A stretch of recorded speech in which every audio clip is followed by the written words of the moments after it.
just while you're reflecting on what you've heard, I'll maybe kick off the conversation by just saying to Tony, what's most surprised you about this iteration of third sector trends, if anything, in terms of this set of findings? I think the surprise is how I keep learning, actually.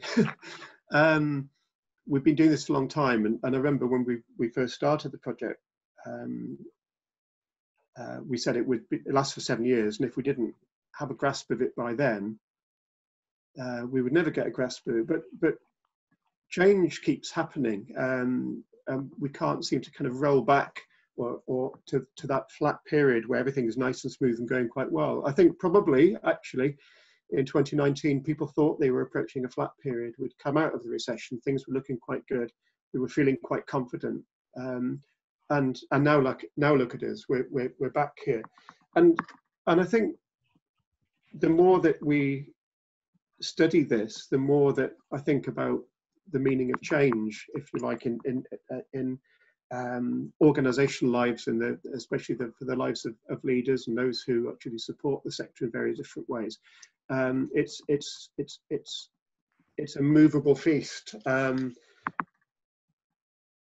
We can't go back to 2008 and say, well, this is what happened that time, and therefore that's what will happen this time. It's because it's not going to be like that. And one of the reasons for that, as I mentioned, is that organizations do an awful lot of self-generated trading now. They've changed the way they did things. That's how they got themselves out of trouble last time round. But no doubt they'll find a way this time as well. Great. Okay. So questions are starting to come through on the Q&A, but Neil from Lloyds Bank Foundation put a few points in advance. I'm going to ask one of his questions now. And if I ask somebody's question and you don't think Tony's given a clear enough answer, or you've got a follow-up, do put that back in the Q&A function and I'll try and follow up. But Neil's asked particularly about sub-regional variations in income and stability, and looking at income change in the sub-regions. And his question is, does the data suggest any causes of what that sub-regional variation might be?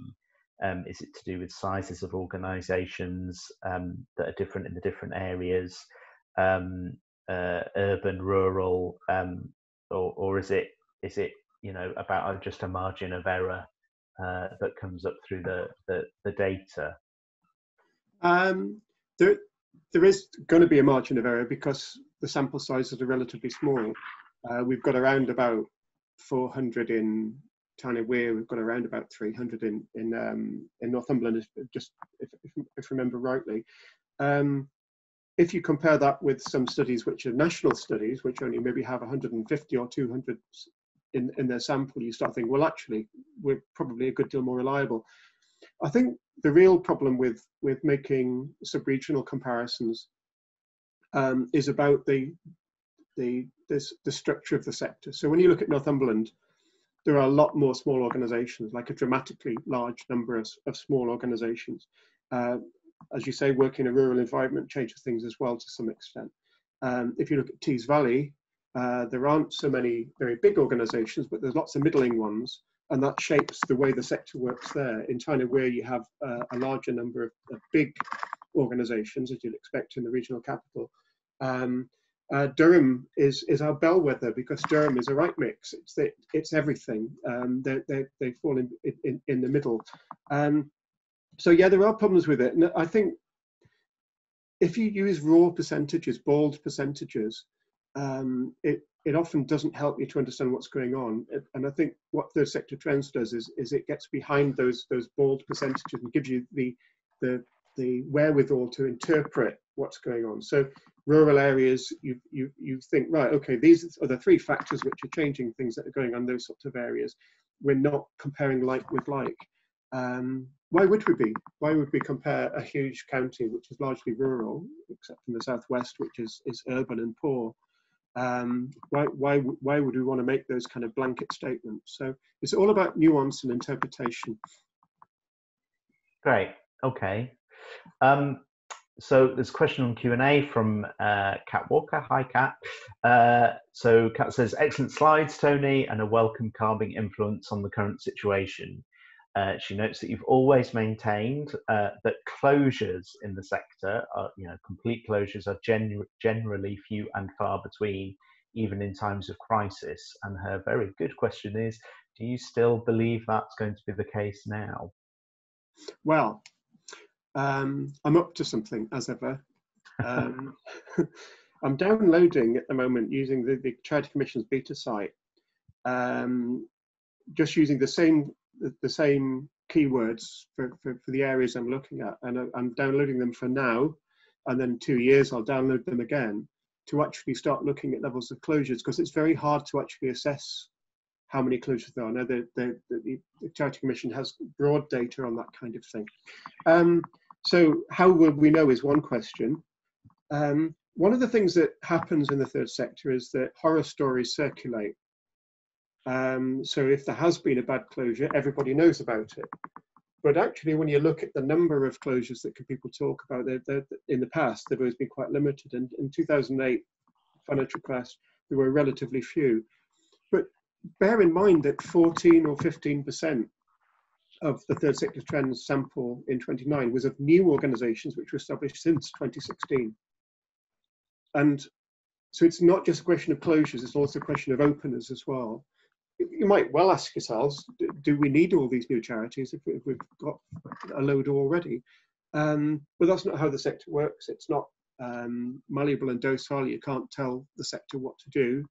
People have the choice to establish where they go. So yes, there will be some closures, no doubt.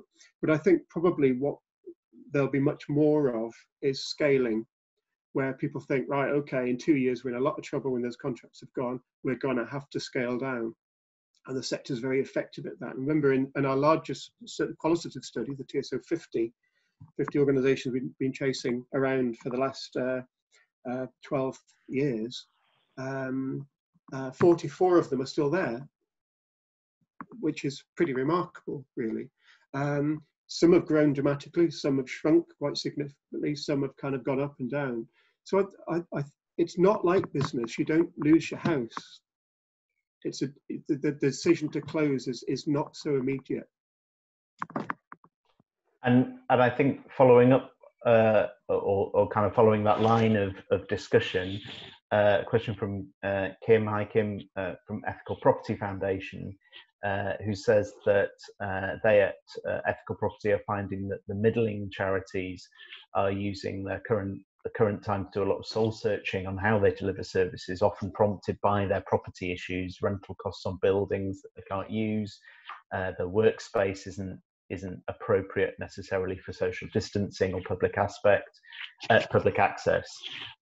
So her question, I think, which picks up what you've just been saying, Tony, is your thought that quite a lot of those sorts of third sector organisations are going to be restructuring rather than closing in the next year? Yeah, I think that's very likely. I mean, as I say, as soon as the report is out, I'm on to the next thing, and shortly-ish, producing some more reports which actually look at the nature of trading. Now, one is coming out from Power to Change, who helped to sponsor the study in the north, and we're looking specifically at interactions between different forms of trading. The three top types of trading are running a community building, whether it's a village hall or a community centre. It's about selling services for income, and the other one is retail or cafes, those sort of things. Now, all three of those areas are actually pretty vulnerable. If you can't use your building, if you can't use your cafe, if you can't sell your services, you're in really quite serious trouble. For those who rent the buildings, I think they've got a real problem. For those who own the buildings, they've got less of a problem. And it would be quite interesting to try and tease that out a little bit to see who's more vulnerable. Great. So some more questions coming through. So Jenny Berry from Akiva, morning Jenny. Jenny says, thanks Tony and Rob, good to catch up with this interesting results. She agrees that the sector is resilient, but thinks that the challenges are fierce, and what they are hearing at Akiva is that organisations are going to need to change to deliver the services to their beneficiaries. So they're hearing already about more mergers, more partnership working, redesigning of services. But Jenny says the biggest challenge to all of that she's picking up is around leadership and governance, with trustees not engaging or feeling fearful about the risks. And she's asking whether that's something that you are picking up, and I guess maybe we at the Community Foundation are picking up. But Tony, I'll just let you reflect on the leadership and governance aspect in relation to the kind of current scenario and what Jenny's outlining. Yeah. In a way, a good way into that is as Jenny's mentioned about mergers and partnership. I mean, we've seen this before in 2008-10. There was a lot of talk about people being forced into partnerships, forced into mergers, and so forth. And what we argued at the time was, don't do marriage as a convenience if you haven't done a bit of due diligence before you do that. And in one interview we had, a very short quote was saying that the problem with the third sector is don't do due diligence because they think it's a bit rude. And in a sense, that is a problem. You know, the idea of kind of trust is risky when you're talking business. It's a risky thing to do. And I think trustees, they obviously need to look at shared values. They also need to be trusting. But is it a good time to make radical decisions such as getting into a formal partnership or thinking about mergers when you're both in trouble? Because all you do then is share the problem rather than get out of the problem. I think probably many trustees, certainly in the 50 organisations we've looked at over the years, some are dispossessed, some are there for the wrong sorts of reasons. Some are hugely committed and absolutely marvellous. Some interfere too much, interfering with chief officers and so forth. It's a great big mixed bag of situations that we've got. But I think there is a sector worry about not being seen to be nice. And is it nice to promise your employees the world and saying it's all going to be all right, it's all going to be fine, when you know it's not, or you set them up to fail by getting a contract for something which is something you're not very good at, they don't believe in, they haven't got the skills to do, and then they get in trouble. So I think trustees do need to be hard-nosed, do need to be business-like, and be really very, very careful before you get into bed with somebody else who you hardly know. Great. Okay. So question from Dave Andrew at Gateshead Council. Morning, Dave. He says, given the likely financial challenges on the public sector post the crisis, and a likely desire by the public sector to try and fund and support voluntary sector organisations to the best of their ability, his $1 million question is, where would the most impactful support best be made in your view, and why? Is it the middling organisations that you've talked about who've got that mix of resources? Yeah, just looking at the slightly bigger ones first about contracts and so forth, I think councils, NHS trusts and so forth, driving down the value of contracts over a period of time has become a problem. And there is, we've spotted in one of our studies, a certain amount of cross-subsidisation by organisations which can use trade to keep services going in areas. And I think probably reached pretty much the limit of that. And it would be very difficult, I think, for organisations if they, in an environment where trading was less possible, for a period of time at least, to take on contracts below cost would be pretty much fatal, actually, for them, both in terms of morale of the organisation, staff being pushed too hard, volunteers being leaned on too heavily, but also financially as well. I think really, from the council's point of view, we need to be sympathetic, as most voluntary organisations are of them. But I think we're in it together actually this time, and councils can't kind of frame the environment with which the third sector works. They're going to have to work it out together. Great, thanks, Tony. A question from Joe Laverick at Durham RCC.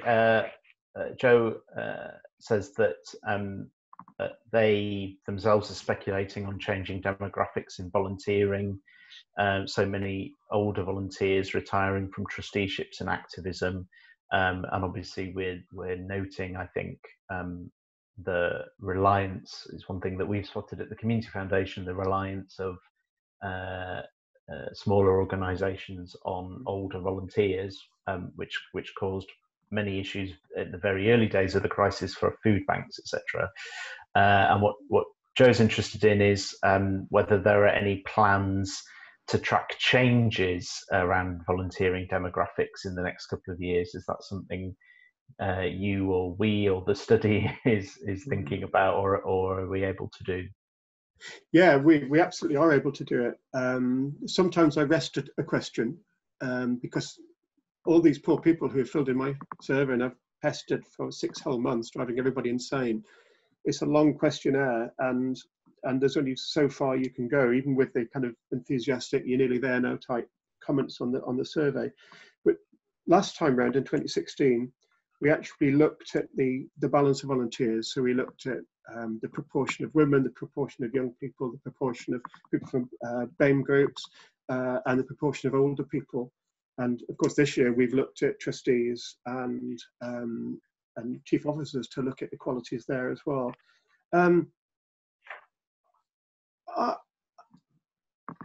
This is a little bit of guesswork here, but it's moderately well-informed guesswork. And again, using our qualitative evidence, is that some organisations or groups die out really because they have committed volunteers who get older and older and are unable to actually keep things going. But we also see this very large number of new organisations coming up. It's pretty remarkable that with 14% of the sample this time are pretty much brand new organisations. So how do we compare like with like? I mean, some organisations maybe do come to the end of their natural life and function. And certainly we've come across some organisations, even village halls, where they say, well, nobody wants to come anymore. They don't want to do this anymore. The nature of the village is changing. The nature of the population of the village is changing. They don't want to do those things.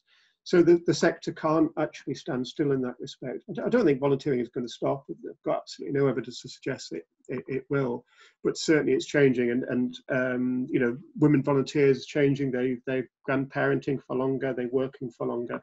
Their pensions don't come so soon.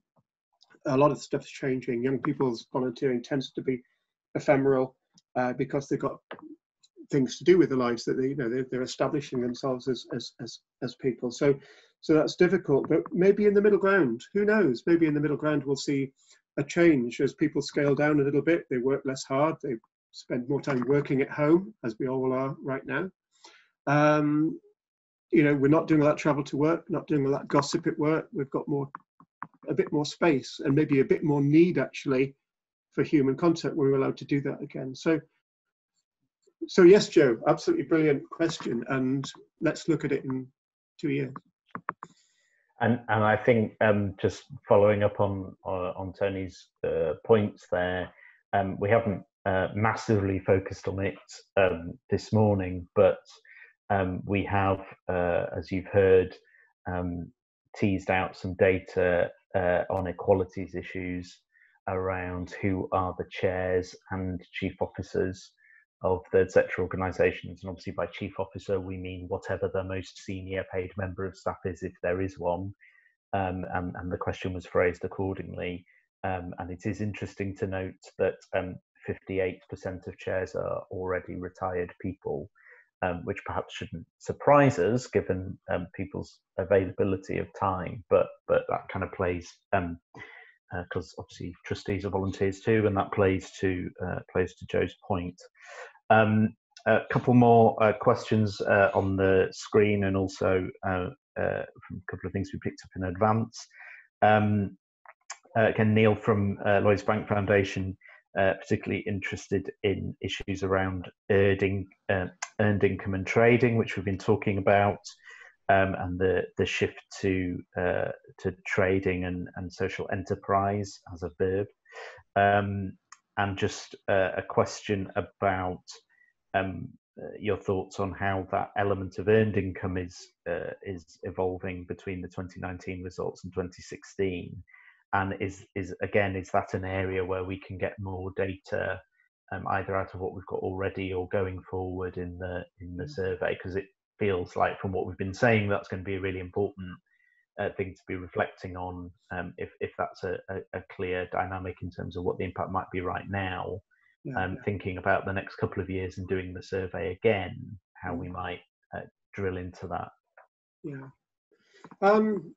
There's another report coming out in June for Power to Change, where we're not specifically at earned income, because they're interested obviously in community businesses. Not many organisations call themselves community businesses, so we've widened it to those organisations which work locally, engage in trading, and are more clearly business-like, so CICs and organisations who call themselves social enterprises and so forth, those sorts of things. I started off this piece of the work, there's 2 new questions which have gone in the survey, imagining that we could separate out those which do this and those which do that, and sadly I'm completely wrong. That's the good thing about doing research, of course, because you go out with an idea and you explore. But it seems to me that a lot of organisations are doing some kind of trading activity, but they also do many others as well.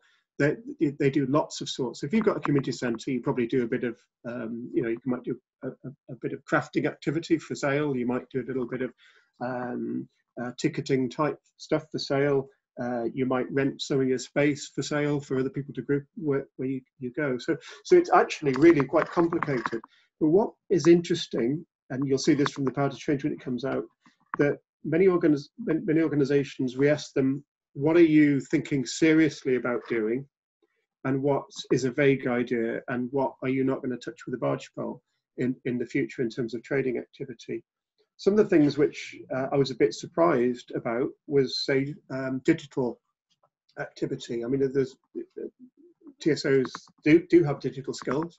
We've tested that as well. That's not published yet. We've looked at their levels of digital literacy, but they're not yet interested in tiny numbers in offering digital services.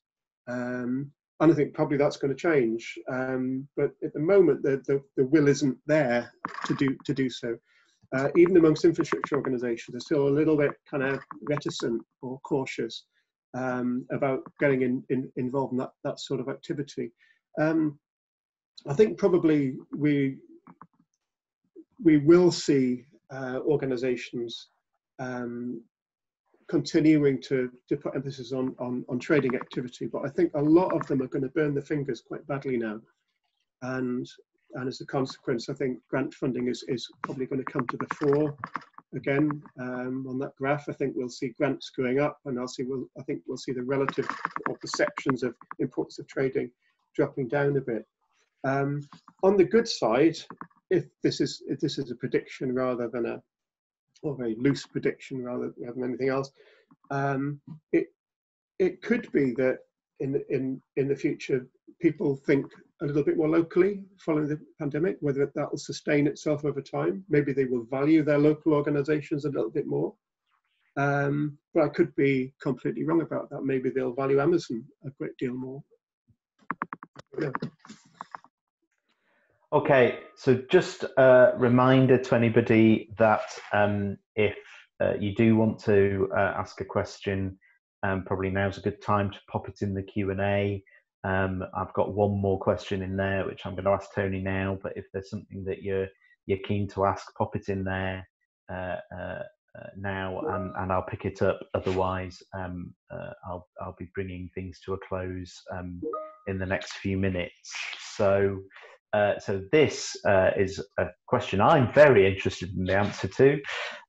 So it's from Max Rutherford at ACF, Association of Charitable Foundations. Max says, thanks for a great presentation. He says at ACF, they're seeing a growing interest in funders coordinating work and acting in collaboration, accelerated by the current crisis. And his question is, what do you, Tony, think is the biggest advantage of that, funders collaborating, and what might be the risks? And I know you'll have plenty to say on this, Tony. I'm not a big fan of the idea of foundations tying themselves in knots, actually. I think in the study we did earlier this year, which we published, we looked at 25 regional national foundations working in the northeast of England, and we found that they tend to work in complementary ways. I was quite surprised and actually quite nervous about publishing the fact that the foundations do talk to each other informally, formally. They ask each other questions. They scan the horizon to see what's going on in an area. It's not just a question of reading the grant application, it's thinking about the context of that grant application too. Now, obviously, community foundations, that's their business. That's what they do. They need the intelligence in order to make those sorts of good judgments about what's important. And I think probably a lot of the national foundations, will go to community foundations or will go to infrastructure organisations and try and get a sense of what's important. I think by trying to work together too closely, there's a pretty much a fatal risk of getting it wrong, because by putting all your eggs in one basket, you focus in too specifically on areas of benefit, which can have untold consequences for other areas, untold in the sense that unpredictable consequences. Another aspect of the work we've done, and I'll certainly share this with Max later when we have this, is where we've looked at who people's beneficiaries are and what kind of impact they feel they have. And it's a real head twister, because the small organizations tend to underplay the impact they have because they're not used to talking in that language. But also they focus very much more on soft outcomes, very much focusing on community, pride in place, confidence of people, those sorts of things. The big organizations tend to be a bit more focused on, what you might call outcomes, specified outcomes that come with contracts or come with big grant programs and so forth. So if funders concentrate too much on big programs and they're, how can I put it, won over by notions of theories of change, about, causal analysis, I think it would be difficult, because how do you split the causes from the effects? How do you know what the effects are in such a kind of complex environment? We had a seminar, didn't we, last year? Quite a few of you were there, where we were looking at foundations, and we said, well, we asked ourselves a hypothetical question: for the 50 million that goes into the northeast in a year, would it be better putting it in one place, or is it better to sprinkle it with intelligence and complementary type behaviour? Now, 50 million, if we put it into one badly deprived community for 10 years, 50 million a year, it might well make a significant difference, but it would cause untold damage to everywhere else.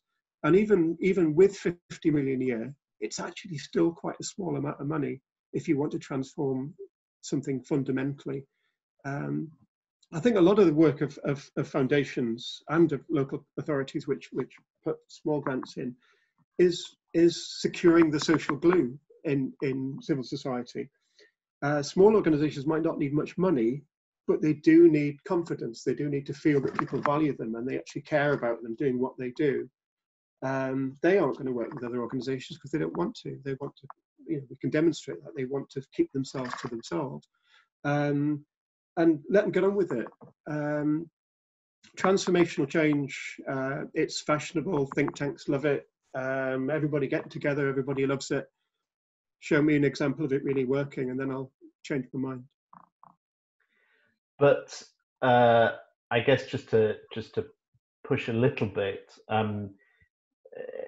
At a time of crisis when lots of funders are thinking how best might we support the sector, well, I think more of us are now thinking about recovery and renewal rather than just the kind of immediate relief and response. And, you know, is there a danger if we just all do our own thing that some organisations could gain that a little bit to their advantage, and some organisations could just fall between the cracks? And is there is kind of good neighbourliness and informal collaboration enough in a time when we need to perhaps think about how best we get as much of the sector renewed and revived as possible? I think the danger really is that, from a foundation's point of view, setting aside community foundations because they play a different kind of function this way, but when you're looking at, say, the nationals or even from very small local ones, is that they're not on the same page with each other. They, you know, participate in building and supporting the sector in very different sorts of ways. And they rub against each other quite well. They're respectful of each other's contribution. Gaming is much more likely on big programs than on complementary action. Basically, I mean, and this is probably not the best way of describing it, but I mean, small charities, medium-sized charities, even large charities, they will find their way to the funder. When funders feel that they're sometimes overwhelmed by applications, what they don't always realise is that an awful lot of things are recycled. They get moved around. Charities don't give up easily. They keep going with things, and they will find their route if there's enough routes to go.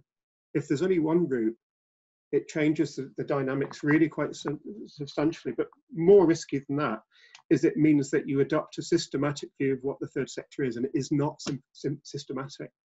It's chaotic in all its glory, and that's why it's called civil society. If you want it to be systematic, call it the state, and get the state to do it. And I know that people will think, well, why would you do that? Because the third sector is there because of the trouble that the state has caused, or business has caused, or private life has caused.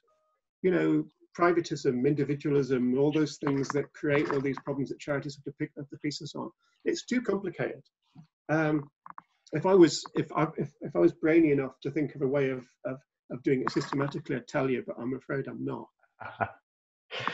All right, thanks, Tony. And just, I'm going to ask you one kind of closing question, but just before I do, just a note from Ethical Property Foundation that they're running their biannual Charity Property Matters survey, and it would be great if infrastructure organisations and individual people on this call, and also funders, could direct people to it, because they're trying to look at what help the sector needs on property issues, particularly post-COVID, and trying to avoid people making wrong choices.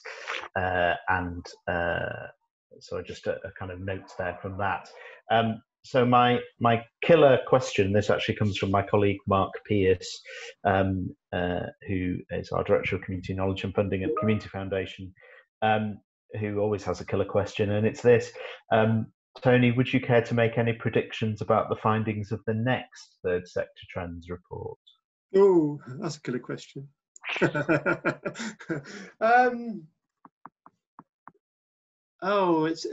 think,